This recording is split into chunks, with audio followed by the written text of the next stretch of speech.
तृणमूल कांग्रेस की महिला इकाई की जो अध्यक्ष है पश्चिम बंगाल की, वो जाती है वहाँ पे चुनाव प्रचार करने।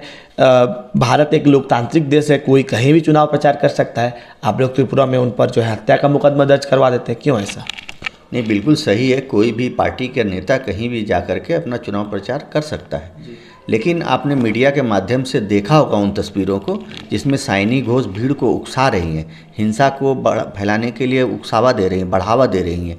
तो ऐसी हरकत करने पर प्रशासन ने जो जरूरी धाराएं समझी वो उन पे लगाई हैं, और कोर्ट ने जो उचित समझा उनको जमानत देने का तो उनको जमानत दिया है।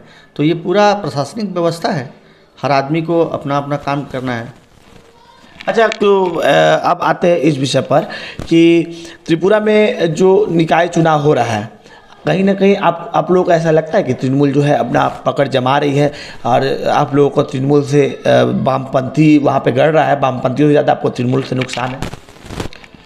हाँ, इस दौरान में कुछ तो तृणमूल का वहाँ पे जनाधार बोलिए या कार्यकर्ता बढ़े हैं या प्रचार प्रसार बढ़ा है, और वामपंथी जो लोग हैं वो तो धीरे धीरे पूरे देश में दुनिया में भी धीरे धीरे ख़त्म होते जा रहे हैं।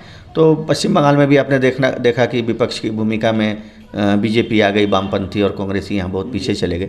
तो इसी सिलसिले में तृणमूल वहाँ पे थोड़ी ज़रूर बढ़त पे है, लेकिन बीजेपी को उससे कोई खतरा नहीं है, उससे कोई चिंता की बात नहीं है।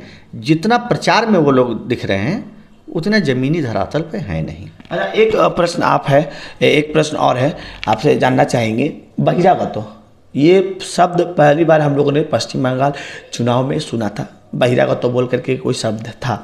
प्रधानमंत्री देश के आते थे, देश के गृह मंत्री आते थे, तमाम केंद्रीय मंत्री आते थे, उन्हें ऐसा आप लोग ही आरोप लगा रहे थे कि उन्हें बहिरागत कहा जा रहा है और उन्हें बहिरागत बोला जा रहा था। अब त्रिपुरा में चुनाव है, तृणमूल कांग्रेस यहाँ से जा रही है, तो क्या आप लोग भी उसी प्रकार से बहिरागत उन्हें बोलेंगे, या फिर किस नज़रिए से देखते हैं इन सारी घटनाक्रमों को आप लोग?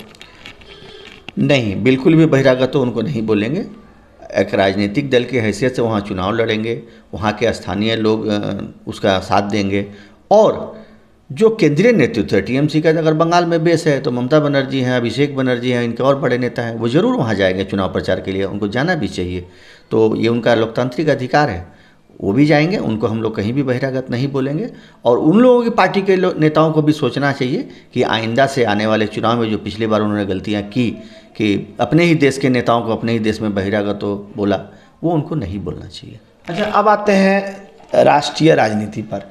जिस प्रकार से तीसरी बार मुख्यमंत्री बनने के बाद जो है लगातार ममता बनर्जी पूरे देश का दौरा कर रही है, अपने पार्टी और संगठन का विस्तार करने का प्रयास तृणमूल कांग्रेस की ओर से जारी है। प्रधानमंत्री नरेंद्र मोदी से ममता बनर्जी के क्या रिश्ते हैं वो सभी जग जाहिर है, पूरे देश को जानकारी है इस बात की। ममता बनर्जी कल प्रधानमंत्री से मिली और उनका एक बयान है, राज्य की उन्नति और विकास के लिए राज्य और केंद्र सरकार का टकराव नहीं होना चाहिए। इस पर आपकी क्या प्रतिक्रिया है, किस नज़रिए से देखते हैं? क्या इतने दिनों बाद जो है मुख्यमंत्री को ये बात पता चली, क्या इतने दिनों बाद केंद्र सरकार को पता चली कि राज्य और केंद्र के टकराव में जनता का नुकसान होता है? क्या केंद्र और राज्य सरकारों के बीच में कोई भी टकराव हुआ तो फाइनली नुकसान जनता को ही होना है। तो ये बात ममता बनर्जी को देर से समझ में आई।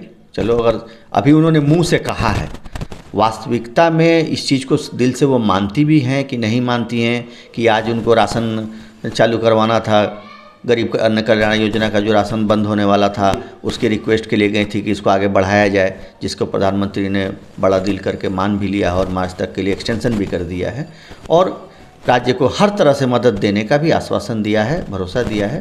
और प्रधानमंत्री बहुत जिम्मेदार व्यक्ति हैं, और वो सिर्फ एक स्टेट तो नहीं सोचेंगे, उनको पूरा देश के बारे में सोचना है। और जिससे पश्चिम बंगाल बिल्कुल भी अलग नहीं है, चाहे यहाँ विरोधी पार्टी की भी सरकार हो तो उसको भी केंद्र की तरफ से पूरी सहायता और समर्थन मिलता रहेगा।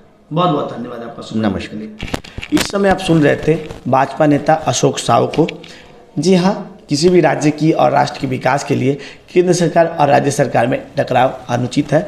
जहाँ भी राष्ट्र हित की, जहाँ भी राज्य के लोगों की हित की, आम लोगों की हित की बात आती है, वहाँ पर राज्य और केंद्र सरकार को कहीं ना कहीं मिल करके काम करना चाहिए, और कल मुख्यमंत्री ने यही वार्ता दिया। अब देखने लायक बात ये होगा कि राज्य सरकार और केंद्र सरकार कहाँ तक इस सारी बातों पर जो उन लोगों ने कहा इस पर अमल करती है। फिलहाल आज हम यहीं पे आप सभी को छोड़े जाते हैं। बने रहिए और देखते रहिए हिंदुस्तान न्यूज़ एक्स। धन्यवाद।